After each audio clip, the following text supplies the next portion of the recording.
গত কয়েকদিন আগে একজন হুজুর বলছেন, বক্তা সাহেব, নবী করিম সাল্লাল্লাহু আলাইহি ওয়াসাল্লাম নাকি মুসলমান না, নাউজুবিল্লাহ। তিনি এই কথা বলতে গিয়ে কত বড় একটি হারাম কাজ করেছেন। এতে বাংলাদেশের অনেক হুজুর উলামায়ে কেরাম এর প্রতিবাদ করেছেন। সোশ্যাল মিডিয়াতে সার্চ করলে পাবেন এই ভাইরাল বক্তা ভাইরাল হওয়ার জন্য তিনি কত বড় কথা বললেন।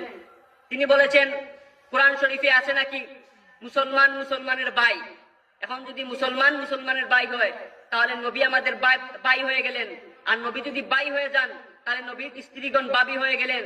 আর কোরআনে বলা আছে নবীদের স্ত্রীগণ উম্মাহাতুল মুমিনিন, মুমিনদের মা। তাই তিনি এই উদাহরণ টেনে বললেন নবী নাকি মুসলমান না, নাউজুবিল্লাহ। আরো কয়েকদিন আগে আরেকজন বক্তা বলে ফেললেন, বাংলাদেশের 64 জেলার মধ্যে একটা জেলা আছে, নাম হচ্ছে দিনাজপুর। তিনি বলে বললেন কোরআন শরীফে নাকি দিনাজপুরের নাম আছে। দিনাজপুরে ওয়াজ করতে গেছেন, গিয়ে সেখানে দিনাজপুরবাসীকে খুশি করতে গিয়ে বলে ফেললেন যে দিনাজপুর কোরআন শরীফে আছে।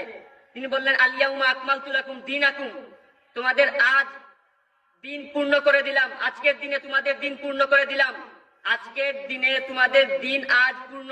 তিনি বুঝাইতে চাইলেন এটা সন্ধিবিষণ নাকি দিনাজপুর, নাউজুবিল্লাহি মিন যালিক। আরেক বক্তা এটা শোনার পর এক সপ্তাহ পর আরেক মাহফিলে গিয়ে বলে ফেলছেন কুমিল্লা নাকি কোরআন শরীফে আছে, কুমিল্লা ইলা ইল্লা কালিল্লাহ, নাউজুবিল্লাহ।